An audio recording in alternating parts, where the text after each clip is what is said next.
Shalom, selamat malam saudara-saudariku yang terkasih, para pendengar yang setia yang selalu mendengarkan khotbah yang disampaikan oleh Brother Ito Rumbayan, saya sendiri setiap jam 8 malam di Radio Anugerah Bonapasogit.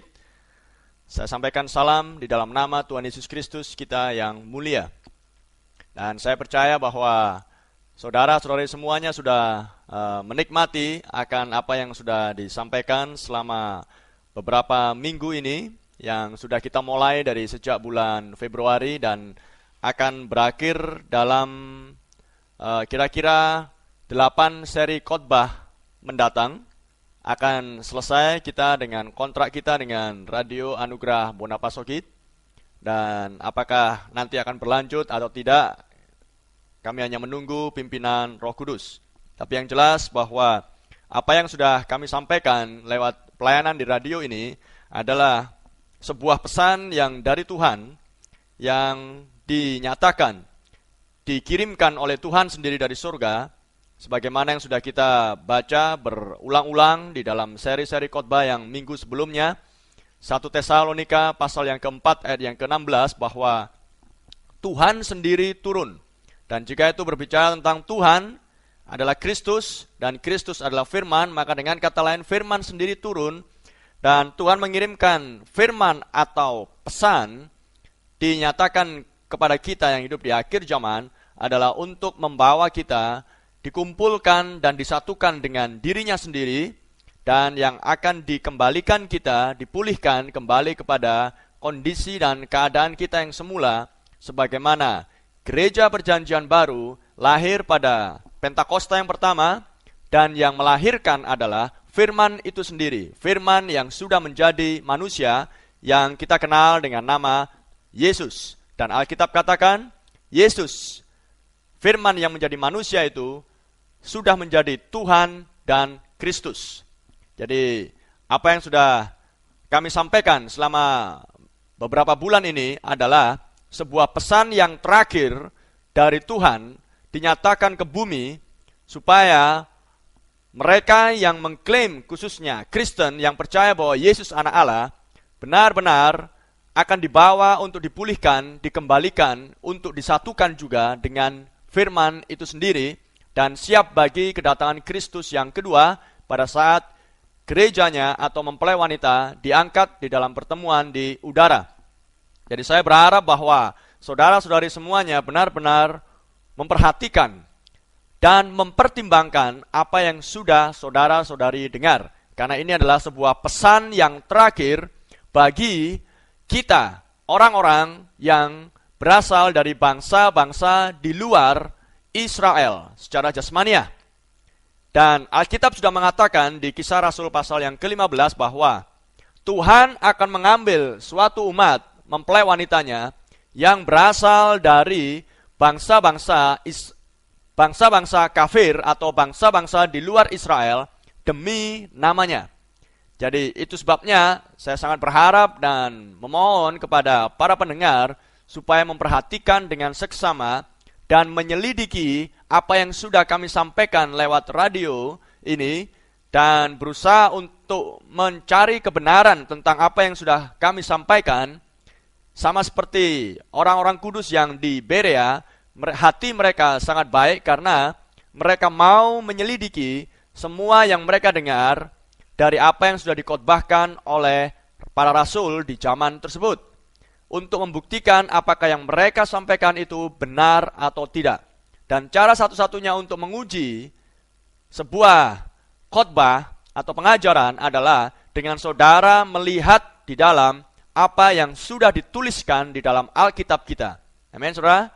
Jadi itulah satu-satunya patokan dan standar yang bisa kita pakai, sehingga saudara bukan menguji akan khotbah atau pengajaran yang disampaikan melalui kredo atau dogma atau teologia atau konsep ide saudara sendiri, tetapi mengujinya dari apa yang tertulis, dan ucapkan saja seperti yang tertulis, dan jangan pernah mencoba untuk membuat yang tertulis seolah-olah mengucapkan sesuatu yang lain, oleh karena saudara berusaha mencoba untuk menaruh penafsiran pribadi atas firman yang tertulis di dalam Alkitab.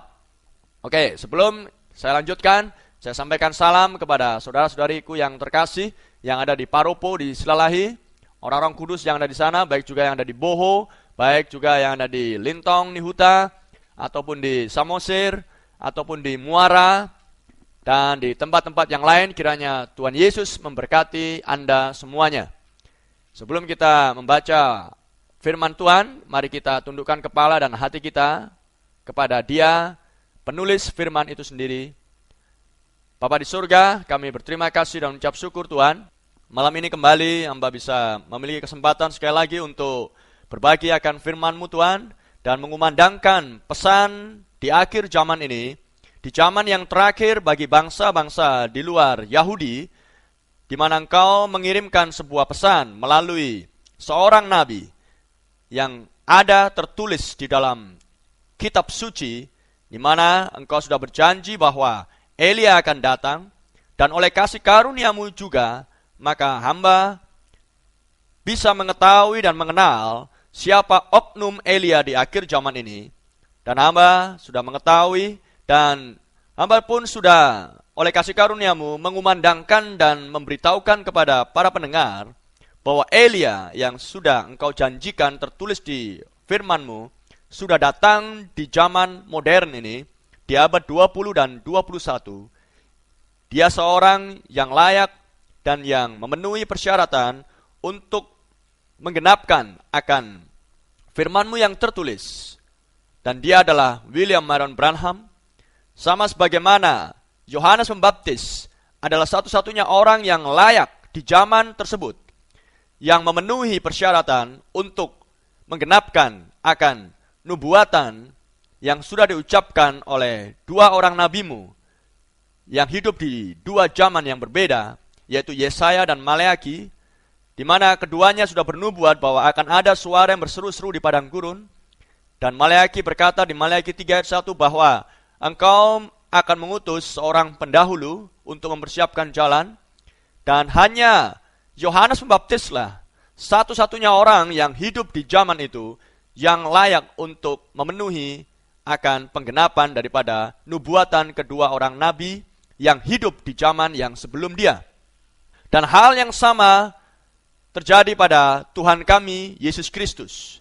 Dia adalah seorang manusia, sosok manusia yang sama seperti kami, lahir dari seorang perempuan, dan bedanya adalah Tuhan, kami lahir dari nafsu birahi, tapi Tuhan Yesus kami lahir dari seorang perawan tanpa ada keinginan laki-laki. Namun di zaman itu Tuhan, kami tahu bahwa hanya manusia inilah satu-satunya sosok yang memenuhi persyaratan untuk menggenapkan akan apa yang sudah dinubuatkan oleh nabi-nabi-Mu yang kudus di zaman-zaman yang sebelum dia, yang dituliskan semuanya dari Kejadian sampai Maleaki.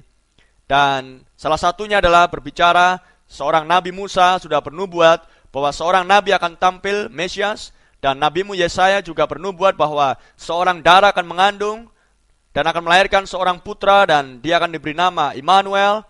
Maka Tuhan dari sekian ratus nubuatan-nubuatan yang sudah diucapkan oleh nabi-nabi-Mu yang kudus, maka sesuai dengan waktu yang sudah Engkau tetapkan Tuhan, 2000 tahun yang lalu, tampillah manusia itu, di mana itu adalah Engkau sendiri, di dalam rupa manusia, Allah di dalam rupa manusia, firman yang menjadi manusia, dan yang memiliki sebuah nama di antara manusia, yang namanya adalah Yesus. Tuhan, dialah satu-satunya manusia yang layak untuk menggenapkan akan nubuatan-nubuatan tersebut. Maka Tuhan, prinsip dan pola yang sama Tuhan, kami yang hidup di akhir zaman, kami sudah dijanjikan oleh firman-Mu yang tertulis, oleh Roh Kudus-Mu, dan yang kemudian dituliskan oleh nabi-nabi-Mu, dan yang dituliskan oleh rasul-rasul-Mu, yang sudah dinubuatkan oleh nabi-nabi-Mu, Tuhan Yesus dan rasul-rasul-Mu, bahwa Elia akan datang untuk memulihkan segala sesuatu, yaitu memulihkan, mengembalikan apa yang sudah melenceng, menyimpang dari apa yang sudah diajarkan oleh Engkau sendiri melalui rasul-rasul-Mu yang kudus di zaman gereja mula-mula. Dan Engkau sudah berjanji bahwa Elia akan tampil Tuhan, menjelang atau sebelum kedatangan-Mu yang kedua. Dan Engkau juga sudah bernubuat melalui Nabi-Mu Daniel Tuhan, bahwa kitab yang dimeteraikan yang dia lihat, kitab yang sama yang dilihat oleh Yohanes Pembaptis di Pulau Patmos, atau tepatnya Rasul Yohanes, pada waktu dia ditawan di Pulau Patmos, kitab yang sama yang dilihat oleh kedua manusia yang kudus ini, Engkau sudah berjanji bahwa kitab yang termeterai itu hanya akan dibuka di akhir zaman. Dan Engkau juga sudah berjanji lewat Nabi-Mu Yoel Tuhan, bahwa Engkau akan mengadakan sebuah pekerjaan yang besar, yaitu adalah pekerjaan pemulihan. Dan sekarang Engkau sudah berjanji Tuhan, dan Engkau sudah menuliskannya di dalam Alkitab-Mu, dan sekarang kami hidup Tuhan, di akhir zaman. Bagaimana kami tahu bahwa ini akhir zaman adalah sebagaimana yang sudah dinubuatkan, pohon ara bertunas. Tuhan, kami melihat bahwa pohon ara sudah bertunas. Israel sudah menjadi sebuah negara yang merdeka pada tahun 1948. Untuk menggenapkan apa yang sudah dinubuatkan oleh nabi-nabimu dan yang dinubuatkan oleh Engkau sendiri di dalam rupa manusia, maka itu genap di akhir zaman. Dan ketika itu genap Tuhan, maka inilah waktunya. Akhir zaman dimulai dan inilah waktunya Tuhan, ketika Engkau harus menggenapkan janji-Mu yang sudah dinubuatkan di dalam firman-Mu, bahwa Elia akan datang untuk memulihkan segala sesuatu. Dan bahwa kitab yang termeterai dengan 7 meterai itu harus dibuka. Dan sesuai dengan nubuatan yang Kau nyatakan juga melalui mulut-Mu, yang disampaikan oleh Rasul Yohanes di Pulau Patmos, bahwa malaikat yang ketujuh di Wahyu 10 ayat yang ketujuh akan tampil untuk menggenapkan atau menyelesaikan atau membuka misteri Kristus, rahasia Kristus. Maka Tuhan, kami tahu, kami hidup di zaman yang terakhir, dan kitab Wahyu sudah menuliskan kepada kami Tuhan, bahwa hanya ada 7 zaman gereja. Dan kalau kami hidup di akhir zaman, maka tidak disangsikan lagi Tuhan, bahwa kami hidup di zaman gereja yang ketujuh. Dan di setiap zaman, sebagaimana yang sudah hamba sampaikan pada minggu-minggu yang sebelumnya Tuhan, di setiap zaman Engkau sudah mengutus akan 7 bintang, yang adalah 7 malaikat, di mana Rasul Paulus adalah bintang atau malaikat bagi zaman gereja yang pertama, yaitu Efesus. Maka dengan demikian kami tidak menyaksikan Tuhan, kalau kami hidup di akhir zaman, Israel sebagai sebuah tanda akhir zaman, Sodom dan Gomora adalah sebuah tanda akhir zaman, zamannya Nuh adalah sebuah tanda akhir zaman. Dan kami tidak sangsi Tuhan, bahwa kami hidup di zaman gereja yang terakhir, yaitu zaman yang ketujuh, karena Engkau tidak pernah menuliskan di dalam firman-Mu ada zaman gereja yang ke-8. Dan Engkau sudah memberikan nubuatan-Mu bahwa ketika malaikat yang ketujuh, atau utusan, atau bintang malaikat bagi zaman gereja yang ketujuh tampil, maka semua misteri, rahasia yang tersembunyi di dalam Alkitab selama berabad-abad lamanya akan tersingkap melalui pelayanan malaikat yang ketujuh, yang bukan lain dalam hal ini adalah Elia itu sendiri. Di mana Engkau Tuhan, sesuai dengan Wahyu 10 ayat yang pertama, sesuai dengan 1 Tesalonika ayat 4, pasal 4 ayat 16, Kristus harus turun dari surga dengan 3 tahapan, seruan, suara, dan sangkakala Allah.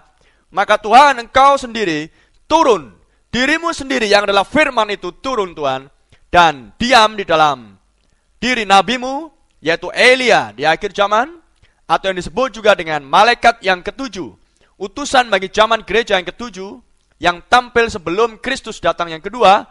Maka firman-Mu, Kristus hadir turun di dalam hati mereka, dan melalui bejana manusia ini, Elia di akhir zaman, yang kami kenal, yang bernama William Marion Branham, maka dia sudah mengkhotbahkan dan mengajarkan, dan membuka kitab yang termeterai, yang dimeteraikan dengan 7 meterai itu Tuhan, dan yang menyingkapkan semua rahasia-rahasia yang sudah Engkau sembunyikan di dalam firman-Mu selama berabad-abad lamanya. Dan kami bersyukur dan terima kasih Tuhan, Dan hamba berdoa dan berharap kiranya para pendengar dimanapun mereka berada pada saat ini Tuhan, benar-benar mempertimbangkan dan mau menyelidiki kebenaran apa yang sudah hamba sampaikan selama beberapa bulan ini Tuhan.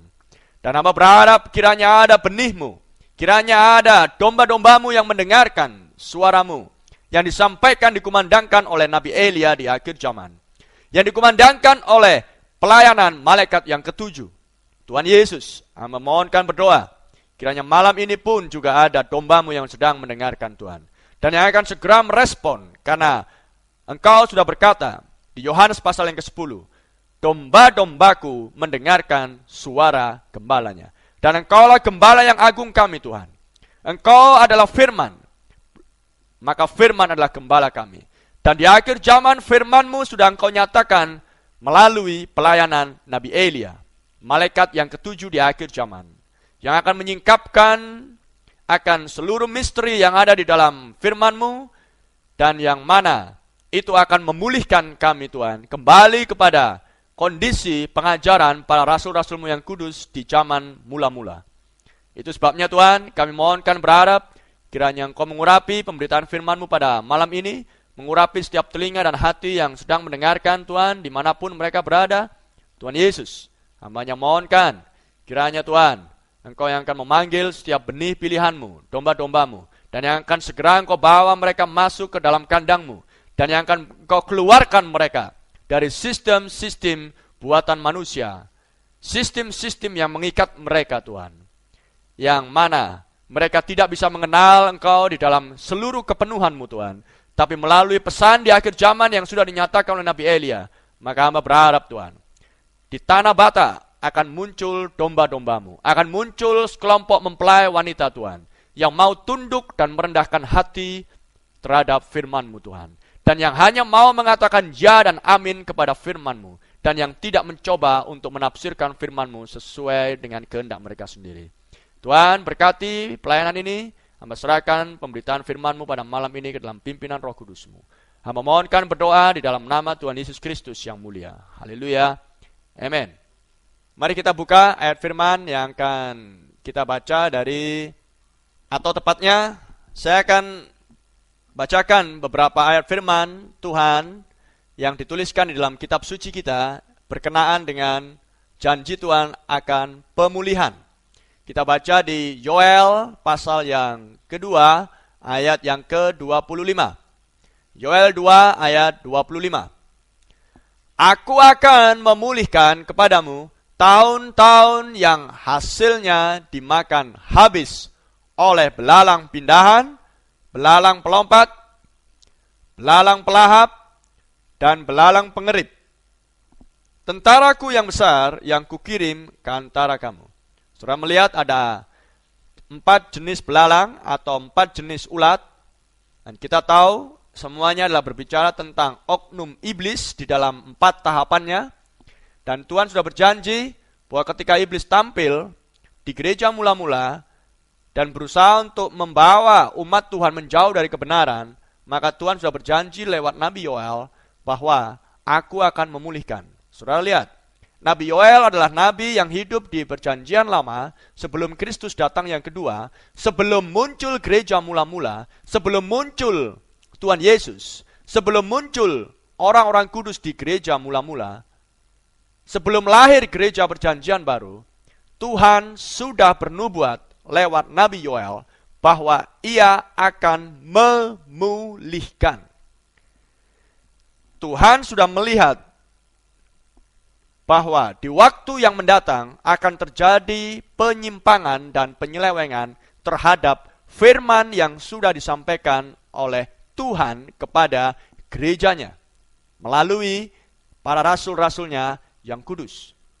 Maka Tuhan sudah berjanji, aku akan memulihkan. Sekalipun peristiwanya belum terjadi, tapi Tuhan sudah mengucapkannya.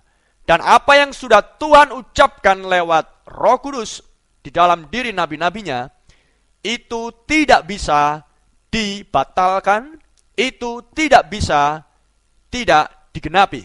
Semuanya harus genap tepat sesuai dengan waktunya. Saudara paham? Jadi ketika saudara mempelajari Alkitab, saudara membaca Alkitab, jangan pernah saudara mencoba untuk memahami Alkitab ini dari sudut pandang, dari ide, dari konsep pikiran saudara sendiri, sebab Alkitab di Kolose sudah mengatakan kepada kita bahwa pikiran manusia adalah musuhnya Tuhan. Itulah sebabnya kalau kita membaca firman Tuhan, kita harus membaca dari sisi sudut pandang, ide, dan pikirannya Tuhan sendiri, sebagaimana roh dirinya sendirilah yang menuliskan melalui tangan-tangan yang kudus akan kitab suci ini. Sudah paham sekarang? Baik, ayat yang lain akan saya tunjukkan. Kita baca di kitab Maleaki pasal yang keempat. Ayat yang kelima dan yang keenam. Maleaki 4 ayat 5 dan 6. Sesungguhnya aku akan mengutus Nabi Elia kepadamu menjelang datangnya hari Tuhan yang besar dan yang menakutkan itu. Sesungguhnya, lihat, sekali lagi, sebelum oknumnya tampil, sebelum ada sebuah peristiwa yang bakal terjadi di waktu yang mendatang, Tuhan sudah menubuatkannya lewat nabi-nabinya. Nubuatan adalah sesuatu perkataan berkenaan dengan sebuah peristiwa yang akan terjadi di waktu-waktu yang akan datang. Dan kalau itu yang menubuatkan adalah Tuhan sendiri dan manusia bernubuat atas dorongan roh, maka apa yang sudah diucapkan, dinubuatkan itu, penggenapannya adalah sesuai dengan waktunya Tuhan sendiri. Pengkhotbah pasal yang ketiga, ayat yang ke-11 kalau tidak salah. Jadi di sini sudah dinubuatkan bahwa Nabi Elia akan tampil menjelang atau sebelum atau beberapa saat sebelum tampilnya atau datangnya Kristus yang kedua. Sudah paham? Dan apa yang menjadi tugas dia? Perhatikan ayat yang ke-6. Maka ia akan membuat hati bapak-bapak berbalik kepada anak-anaknya dan hati anak-anak kepada bapak-bapaknya, supaya jangan aku datang memukul bumi sehingga musnah. Sudah paham di sini? Ada dua nubuatan di sini, di mana nubuatan yang pertama yaitu hati bapak-bapak berbalik kepada anak-anak, seperti yang sudah saya sampaikan minggu yang lalu, itu sudah genap di dalam pelayanan Yohanes Pembaptis. Namun saudara harus perhatikan bahwa datangnya Nabi Elia yang ini di akhir zaman adalah ketika dia datang, sesudah dia selesai melayani, maka murka Tuhan akan dicurahkan ke atas muka bumi. Jadi dengan demikian, walaupun Yohanes Pembaptis yang juga adalah Nabi Elia di zaman itu, 2000 tahun yang lalu kira-kira, tugasnya juga tercantum di dalam pasal yang sama, di pasal 6, yaitu hati bapak-bapak berbalik kepada anak-anaknya. Tetapi setelah Yohanes Pembaptis selesai melayani, murka Tuhan belum dicurahkan ke atas muka bumi. Jadi saudara paham di sini bahwa Maleaki 4 ayat yang kelima adalah berbicara tentang akan tampilnya Nabi Elia di akhir zaman menjelang atau sebelum Kristus datang yang kedua. Amin. Dan apa tugasnya? Tugasnya adalah membuat hati anak-anak berbalik, dipulihkan, dikembalikan, amin, berbalik kepada bapak-bapaknya. Berbalik artinya adalah restorasi. Restorasi adalah pemulihan, artinya dikembalikan kepada kondisi kita yang semula. Amin. Dan siapa anak-anak di sini adalah kita yang hidup di akhir zaman, anak-anak Allah yang sedang menantikan kedatangan Kristus yang kedua. Dan siapakah bapak-bapak rohani kita?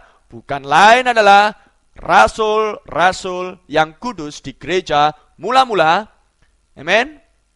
Sebab dikatakan di Efesus pasal yang kedua bahwa kita bukan warga negara dunia, tapi kitalah warga negara kerajaan Allah yang dibangun di atas dasar pondasi pengajaran para rasul dan para nabi dengan Yesus Kristus sebagai batu penjurunya. Saudara paham?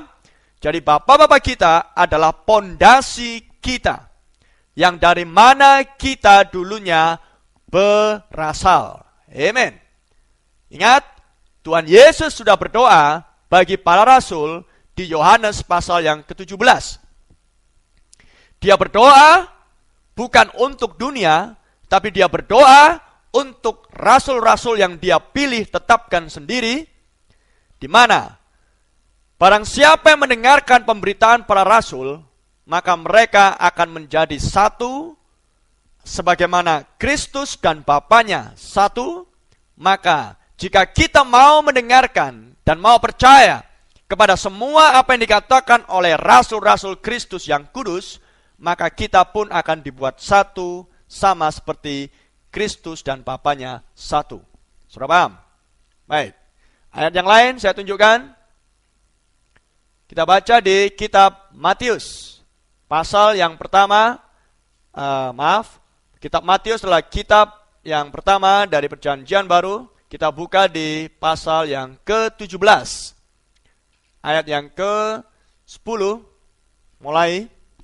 Lalu murid-muridnya bertanya kepadanya, kalau demikian, mengapa ahli-ahli Taurat berkata bahwa Elia harus datang dahulu? Sudah perhatikan pertanyaan para murid ini. Murid-murid itu adalah orang-orang Yahudi asli. Orang-orang Ibrani, orang-orang Israel asli. Saudara dan saya bukan Israel secara jasmania. Janji akan datangnya Mesias hanya diperuntukkan bagi orang-orang yang sedang menantikan datangnya Mesias, hanya diperuntukkan bagi orang-orang Israel dan Samaria. Dan saudara lihat, orang Israel ini, murid-murid ini, mengajukan sebuah pertanyaan tentang kapan Elia datang. Jadi dengan kata lain, orang-orang Israel pun juga sedang menantikan datangnya pelayanan Nabi Elia di atas muka bumi. Pertanyaan saya, apakah saudara dan saya menantikan kedatangan Nabi Elia di akhir zaman? Tidak demikian dengan kita. Dan apa jawab Yesus di ayat yang ke-11? Memang Elia akan datang dan memulihkan segala sesuatu. Sudah perhatikan ayat yang ke-11? Tuhan sendiri, Tuhan saudara dan Tuhan saya yang bernama Yesus Kristus, yang adalah firman, sudah menubuatkan, berjanji, Elia akan datang dan memulihkan segala sesuatu. Ayat 12. Dan aku berkata kepadamu, Elia sudah datang, tetapi orang tidak mengenal dia dan memperlakukannya menurut kehendak mereka. Demikian juga anak manusia akan menderita oleh mereka. Elia sudah datang, tapi di ayat 11, Elia akan datang dan memulihkan segala sesuatu. Sudah paham sekarang? Sudah saya jelaskan bahwa Elia yang sudah datang adalah berbicara pelayanan Yohanes Pembaptis. Dan pelayanan Yohanes Pembaptis tidak pernah memulihkan segala sesuatu. Tetapi pelayanan Elia yang akan datang di akhir zaman akan memulihkan segala sesuatu. Baik. Ayat yang lain, Markus pasal 9. Kitab Markus pasal yang ke-9, ayat yang ke-11 mulai. Lalu mereka bertanya kepadanya, mengapa ahli-ahli Taurat berkata bahwa Elia harus datang dahulu? Lagi-lagi pengulangan pertanyaan yang sama dari orang-orang Israel kepada Tuhan Yesus. Mereka menantikan datangnya Elia. Dan Yesus menjawab di ayat 12, memang Elia akan datang dahulu dan memulihkan segala sesuatu. Perhatikan, akan datang dahulu dan memulihkan segala sesuatu. Dan orang-orang Yahudi tahu bahwa pelayanan Yohanes Pembaptis bukan untuk memulihkan segala sesuatu. Orang-orang Yahudi sedang menantikan datangnya Sang Penebus untuk mencurahkan darahnya, karena sudah dijanjikan di dalam Perjanjian Lama, seorang penebus kaum kerabat. Dia yang adalah Mesias, dia yang adalah Nabi akan tampil. Sudah paham? Dan kita tahu bahwa sebelum penebus datang, maka tampil Yohanes Pembaptis Dan tugas dia adalah untuk mempersiapkan jalan bagi tampilnya sang penebus kaum kerabat kita ini. Dan itulah yang dinantikan oleh orang Yahudi. Sudah paham? Jadi mereka bukan menantikan pemulihan segala sesuatu. Dan sekarang Tuhan berjanji akan ada pemulihan segala sesuatu. Dan dia sudah memberikan penekanan bahwa oknum yang akan mengerjakan pemulihan segala sesuatu adalah Nabi Elia. Sudah paham?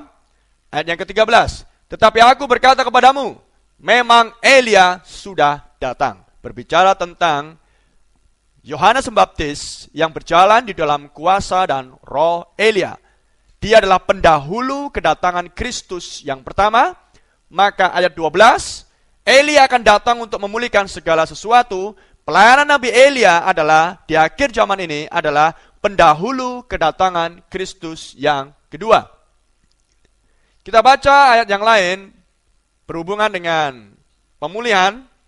Kita baca di kitab Kisah Para Rasul pasal yang ke-3.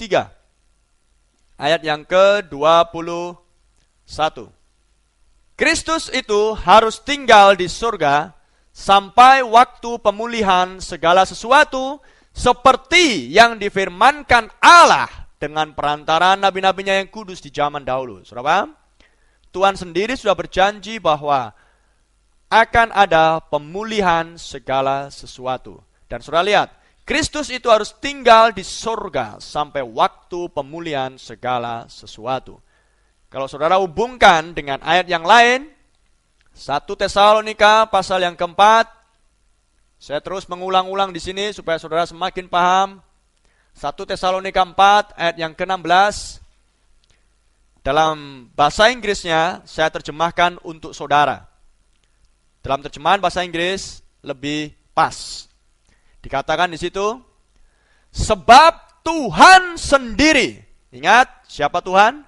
Tuhan adalah roh, Tuhan adalah firman itu sendiri. Yesus Kristus adalah firman. Sebab Tuhan sendiri akan turun dari surga dengan sebuah seruan. Tahapan yang pertama dari kedatangan Tuhan kita, Yesus Kristus. Apa yang dikatakan di Kisah Rasul 3:21 tadi? Kristus itu harus tetap tinggal di surga sampai waktu pemulihan segala sesuatu. Maka dengan demikian kita melihat, bandingkan dengan ayat yang 16 ini, 1 Tesalonika 4, sebab Tuhan sendiri akan turun dari surga dengan sebuah seruan.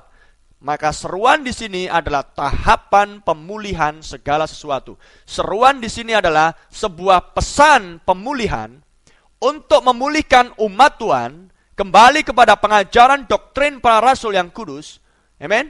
Untuk memanggil umat Tuhan, mengeluarkan mereka dari sistem-sistem Babel, denominasi, sistem buatan manusia, dan untuk dibawa masuk ke dalam firman Tuhan, disatukan ke dalam firman Tuhan, menjadi satu sosok tubuh Kristus yang tidak bercacat celah, yang kudus dan yang mulia.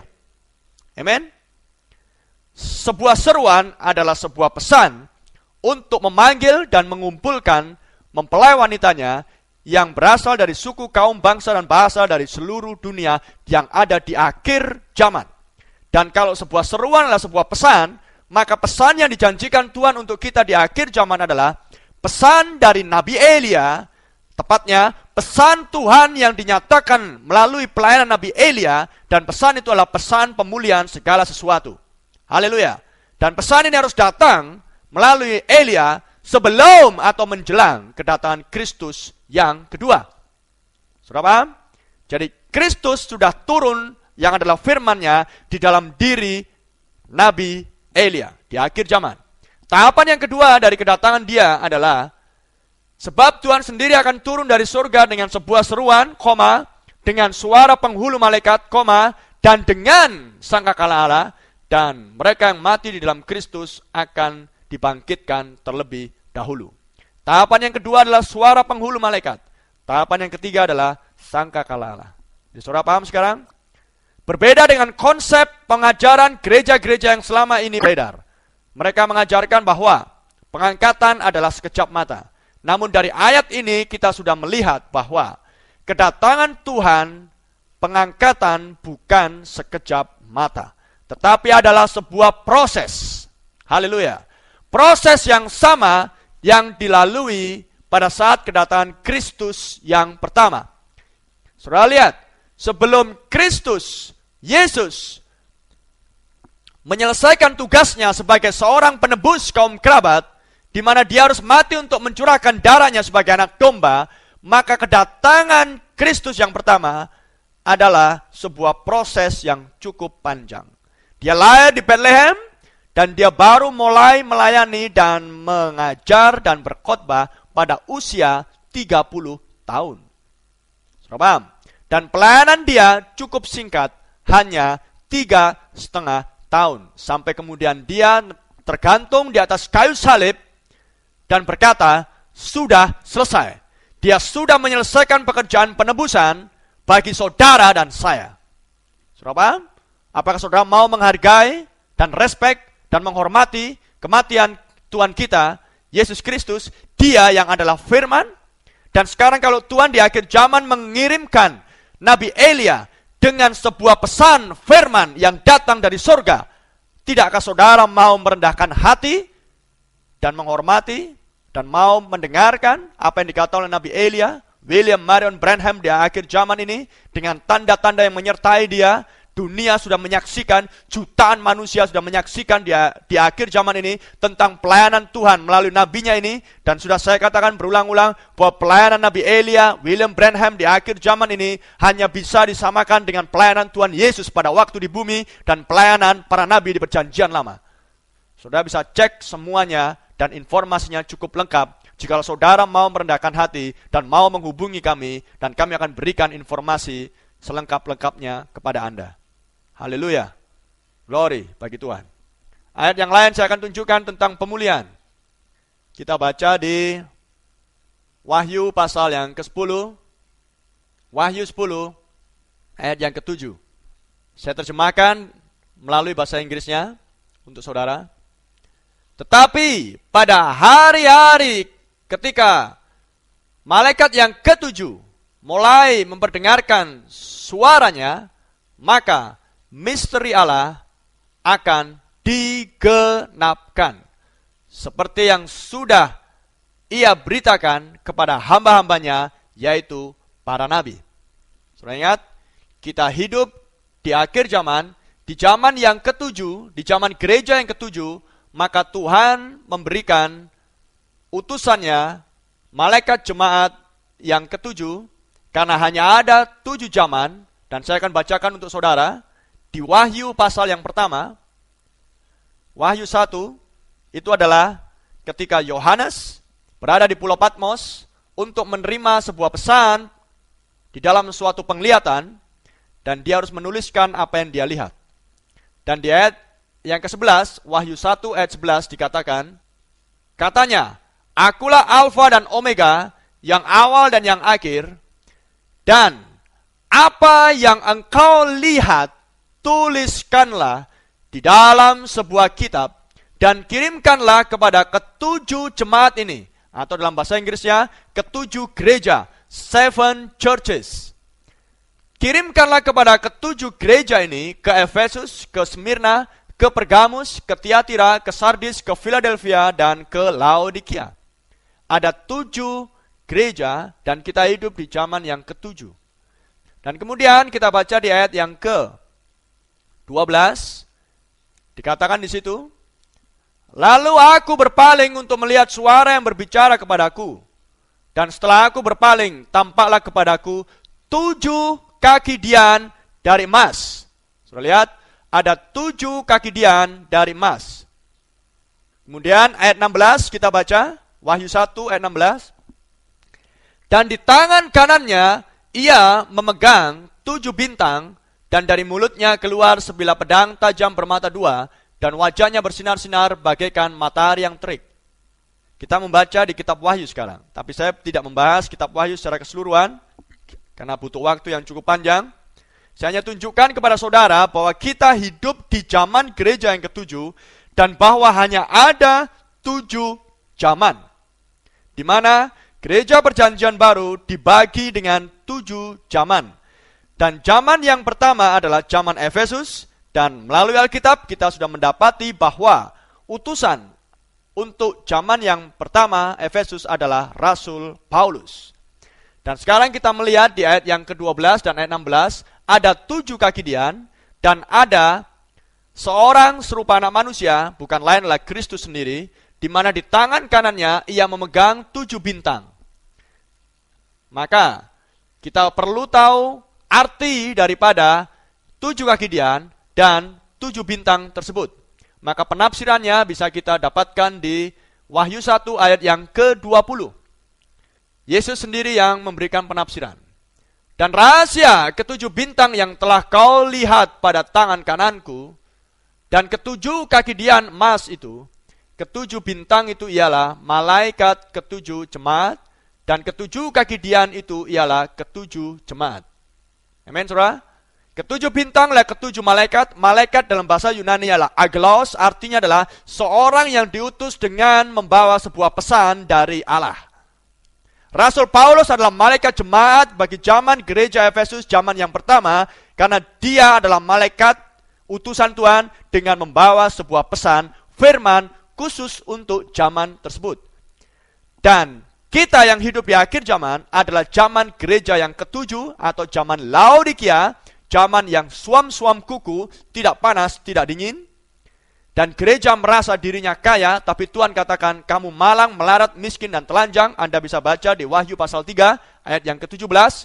Maka di akhir zaman, bintang atau malaikat jemaat, agelos, seorang malaikat, seorang utusan yang datang dari Allah dengan membawa sebuah pesan, maka malaikat jemaat di zaman gereja yang terakhir, zaman yang ke-7, bukan lain adalah malaikat yang ke-7, Wahyu 10 ayat 7, dan dia adalah Nabi Elia, yang bernama William Marion Branham.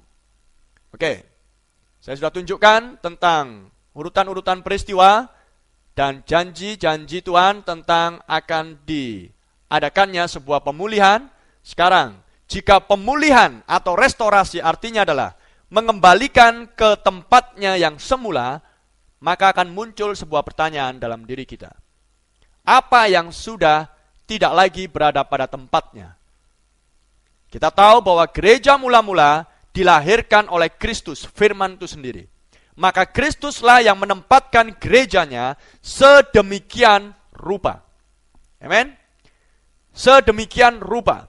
Kristus sendiri di Efesus pasal yang keempat ayat 11 berkata, Kristus sendiri yang menempatkan di dalam gerejanya yang mula-mula 5 jawatan, rasul, penginjil, pengajar, nabi, gembala.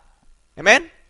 Maka 5 jawatan ini akan diisi oleh orang-orang yang sudah ditentukan, ditetapkan, dipilih sendiri oleh Kristus untuk melayani umat Tuhan.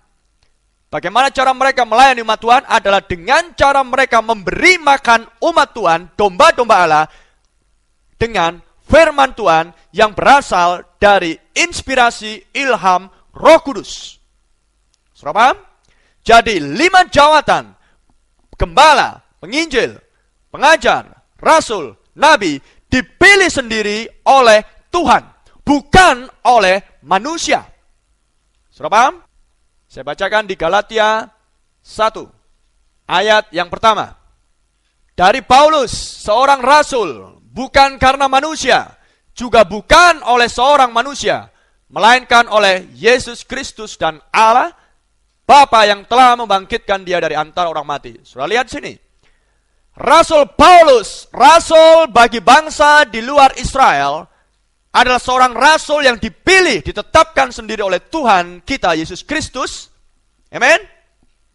Bukan dipilih, ditetapkan, ditahbiskan oleh sebuah kelompok manusia atau seorang manusia. Oh, tidak, saudara.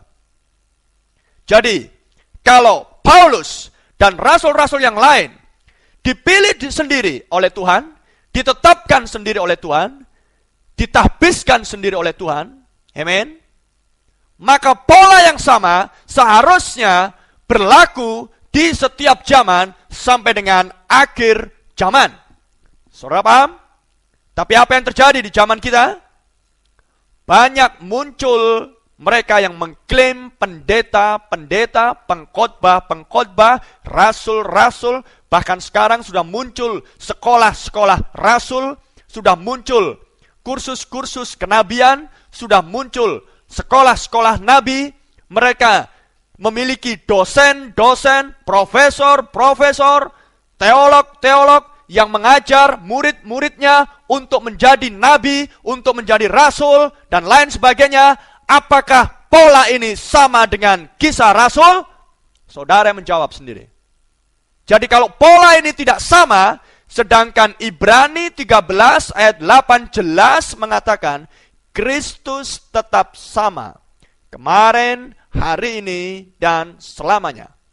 Jadi, ini adalah salah satu hal aturan yang sudah ditetapkan oleh Tuhan di dalam cara pemilihan seorang pengkhotbah, seorang pengajar, yang sudah diberlakukan oleh Roh Kristus sendiri di gereja mula-mula, dan yang diterapkan oleh para rasul, sehingga memunculkan Titus, Timotius, dan hamba-hamba pengkhotbah yang lain.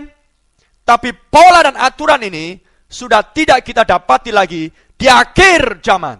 Itulah sebabnya Tuhan janjikan, Aku akan memulihkan.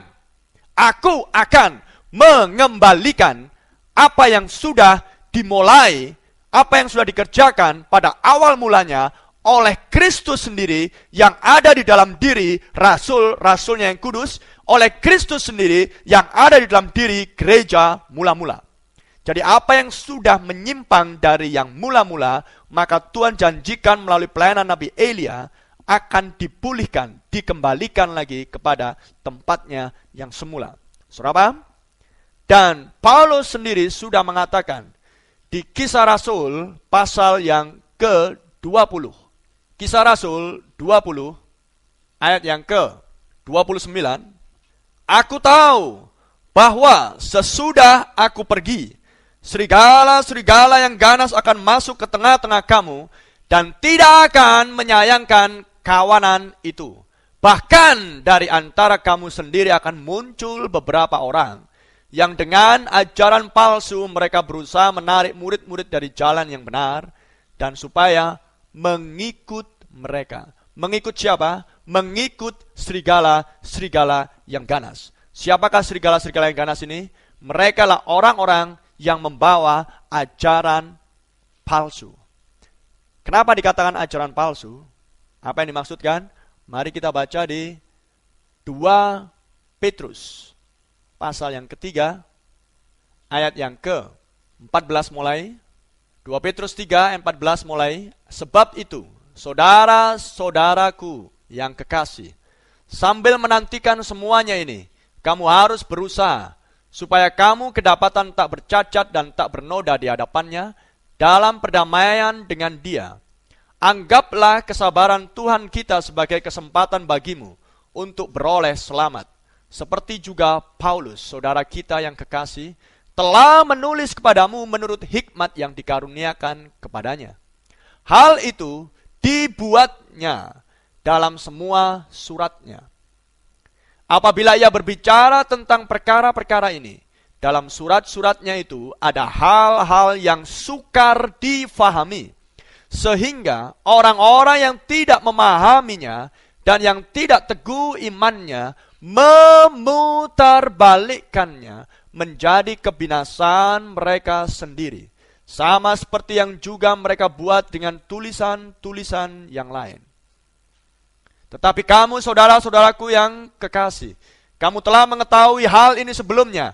Karena itu waspadalah, supaya kamu jangan terseret ke dalam kesesatan orang-orang yang tak mengenal hukum, tak mengenal firman. Dan jangan kehilangan peganganmu yang teguh. Sudah paham sekarang? Dua rasul, Paulus dan Petrus, sudah melihat akan tampilnya para penyesat-penyesat. Dan penyesatan sudah dimulai dari sejak zaman gereja mula-mula. Dan apa yang sudah disesatkan, apa yang sudah diselewengkan, bukan lain adalah isi kitab suci ini. Dari Kejadian sampai Maleakhi, mereka orang-orang yang disebut sebagai serigala-serigala ganas oleh Rasul Paulus tadi, mereka mencoba menelaah, mencoba untuk menganalisa, mencoba untuk memahami Alkitab menurut penafsiran mereka sendiri-sendiri. Sehingga ketika mereka mendapatkan sesuatu dari apa yang mereka selidiki dan baca dari kitab suci, dan mana itulah sukar dipahami, mereka mencoba dan kemudian memutarbalikkannya, maka hasil pemutarbalikan itu lah yang disebut dengan ajaran palsu. Dan kalau berbicara sebuah khotbah atau ajaran, tentunya ada oknum-oknum manusia yang mengerjakannya, tapi oknum-oknum ini mengerjakan semuanya itu oleh ilham daripada si setan atau iblis. Kebalikannya, juga ada oknum-oknum yang tetap berpegang teguh pada firman yang murni dan yang mengajarkan kebenaran firman yang murni zaman gereja mula-mula. Titus, Timotius, Rasul Paulus, dan rasul-rasul yang lain, mereka tetap mengkhotbahkan yang murni, amin. Tapi mereka diilhami, mereka diinspirasi, mereka dipengaruhi oleh Roh Kristus sendiri. Saudara paham? Itulah sebabnya Rasul Paulus katakan di ayat yang lain, di 2 Korintus pasal yang ke-11, dikatakan di sana, ayat yang ketiga dan 4. Tetapi aku takut kalau pikiran kamu disesatkan dari kesetiaan kamu yang sejati kepada Kristus. Sama seperti Hawa diperdayakan oleh ular itu dengan kelicikannya. Sebab kamu sabar saja jika ada seorang datang memberitakan Yesus yang lain daripada yang telah kami beritakan, atau memberikan kepada kamu roh yang lain daripada yang telah kamu terima, atau Injil yang lain daripada yang telah kamu terima. Sudah paham di sini? Kejadian yang sama seperti terjadi di Taman Eden, di mana ular mengutip firman, tapi yang kemudian diputar balikkan sedikit, mengakibatkan kejatuhan Adam dan Hawa. Maka hal yang sama terulang kembali di gereja mula-mula yang begitu murni dan kudus, tapi muncul serigala ganas, menyusup ke tengah-tengah kalangan gereja mula-mula, dan yang membawakan sebuah ajaran palsu, yang adalah isi Alkitab yang diputar balikkan sedikit, dan kemudian mendatangkan penyesatan, dan mengakibatkan beberapa orang-orang di gereja mula-mula yang tidak teguh berpegang pada pengajaran para rasul, dengan mudah mereka tersesat, tertipu, dan terseret mengikuti kelompok orang-orang serigala-serigala ganas dengan ajaran palsu ini.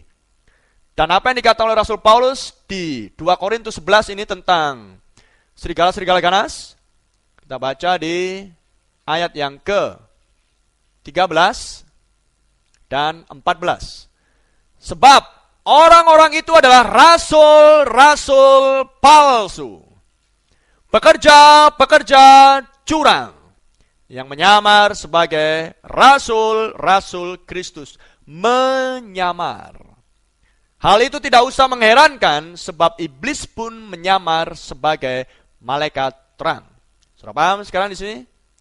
Rasul Paulus menyebut mereka bukan hanya serigala-serigala yang ganas, tapi mereka adalah oknum-oknum manusia, mengaku dirinya pengkhotbah, mengaku dirinya pengajar firman, mengaku dirinya rasul-rasul, mengaku dirinya pengerja Kristus, tapi mereka adalah orang-orang yang menyamar, curang, licik, berusaha untuk menyesatkan umat Tuhan dengan cara memberikan firman Tuhan yang sudah diputar balikkan.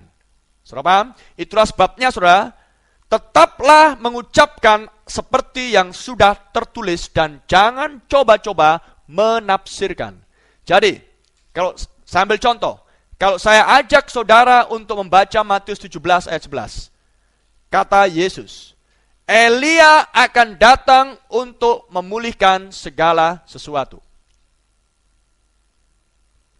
Itu tertulis. Dan kemudian kalau saya ajukan pertanyaan kepada Anda, sesuai dengan yang tertulis, siapakah yang akan memulihkan segala sesuatu? Maka apa jawab Anda? Jawabannya sesuai dengan yang tertulis, pasti dan tidak akan bisa lain. Jawabannya adalah Elia. Tapi kalau saudara kemudian ketika saya mengajukan pertanyaan, siapa yang akan memulihkan sesuai dengan yang tertulis tadi? Begini maksudnya itu. Tidak demikian maksudnya itu. Kita harus lihat dulu konteksnya. Maka saudara, Anda akan didapati oleh Tuhan masuk pada golongan pekerja palsu, curang, rasul-rasul palsu, mencoba untuk memutarbalikkan apa yang tertulis. Dan Alkitab jelas katakan, jangan menambah, jangan mengurangi dari yang sudah tertulis. Rasul Paulus dengan tegas mengatakan, jangan melampaui yang ada tertulis. Dan di Galatia 1 ayat 8, Paulus katakan dengan sangat tegas, jikalau ada seorang malaikat pun yang dari surga turun membawa Injil yang lain, terkutuklah dia. Dan apa yang dikatakan di 2 Korintus 11 ayat yang ke-14 ini. Hal itu tidak usah mengherankan, sebab iblis pun menyamar sebagai malaikat terang. Wow, saudara, malaikat terang yang bukan lain adalah iblis sendiri. Tuhan Yesus di Matius 7 sudah mengingatkan kepada saudara dan saya. Akan tampil nabi-nabi palsu. Amen. Mereka adalah serigala-serigala yang berbulu domba. Oh, saudara harus ingat ini. Bahkan Tuhan Yesus sebelum peristiwa itu terjadi, sudah melihat bahwa akan tampil serigala ganas. Nabi-nabi palsu. Dan roh yang sama di dalam diri Tuhan Yesus, roh yang sama ada di dalam diri rasul-rasulnya yang kudus, sudah melihat hal yang sama akan terjadi. Serigala-serigala ganas masuk, rasul-rasul palsu masuk, pengkhotbah-pengkhotbah, pengajar-pengajar palsu masuk, mereka membawa Alkitab, dan Alkitab kita adalah firman Tuhan. Alkitab ini adalah Kristus dalam bentuk tulisan, dan Kristus katakan, aku adalah terang dunia, maka Alkitab ini adalah terang itu sendiri. Siapapun manusia, orang yang memegang Alkitab, dia sedang membawa seberkas terang. Tapi ketika manusia itu mencoba untuk menafsirkan isi terang Alkitab itu menurut kemauan dia, menurut pendapatnya sendiri, maka dia disebut sebagai iblis yang menyamar sebagai malaikat terang. Saudara mau pilih yang mana? Haleluya. Oke, waktunya sudah habis untuk kita pada sesi pada malam ini. Dan kita akan lanjutkan kembali pada minggu-minggu yang ke depan, berbicara tentang pemulihan segala sesuatu, dan saya rindu bahwa saudara benar-benar mengerti akan hal ini. Coba saudara pertimbangkan apa yang sudah saudara dengar, cek kembali kepada apa yang tertulis, dan jangan coba untuk menafsirkan dengan pendapat pribadi. Untuk mempelajari Alkitab, saudara tidak perlu duduk di bangku sekolah. Yang perlu saudara dan saya lakukan adalah berlutut di hadapan Tuhan, merendahkan hati, dan percaya kepada firman yang tertulis, maka Roh Kudus akan menolong Anda untuk memberikan kepada Anda pengenalan yang benar terhadap Kristus di dalam firman-Nya yang tertulis. Haleluya. Glory. Mari kita tundukkan kepala kita. Bapa di surga, kami berterima kasih dan mengucap syukur Tuhan, bahwa malam ini kami sudah menyelesaikan kembali sesi tentang pemulihan segala sesuatu Tuhan. Dan hamba berharap benar-benar Tuhan Yesus, mereka mengerti akan apa yang sudah hamba sampaikan. Kiranya Roh-Mu menolong mereka untuk bisa melihat terang yang sudah dinyatakan di akhir zaman ini Tuhan. Terang di waktu senja, melalui firman yang disampaikan oleh Nabi-Mu Elia di akhir zaman Tuhan. Kiranya para pendengar dipulihkan. Hamba berdoa juga kalau ada para pendengar yang sedang sakit, kiranya Engkau akan memulihkan kondisi mereka pada kondisi yang semula Tuhan Yesus. Oleh bilur-bilur darah-Mu mereka disembuhkan Tuhan. Kalau ada mereka yang sedang bergumul dalam tekanan, kiranya Engkau menolong mereka untuk membuka jalan sehingga lepas dari pergumulan mereka, mendapat jawaban yang pasti dari Engkau Tuhan, dan terlebih dari atas semuanya itu Tuhan. Kiranya para pendengar mempertimbangkan apa yang sudah mereka dengar, kiranya para pendengar Tuhan mulai merenungkan bahwa jiwa mereka butuh diselamatkan. Karena di akhir zaman ini, mereka yang tidak masuk ke dalam bilangan mempelai wanitamu, mereka akan tertinggal di bumi, dan bumi akan dilanda oleh murka yang daripadamu Tuhan. Itu sebabnya Tuhan, kiranya Engkau luputkan mereka dari murka yang akan datang itu. Hamba mohonkan berdoa Tuhan Yesus, kiranya Engkau mengabulkannya, dan di dalam nama Tuhan Yesus hamba mohonkan dan berdoa. Haleluya. Amin. Saudara yang mau menghubungi kami, silakan menghubungi di nomor HP 0812 6022993.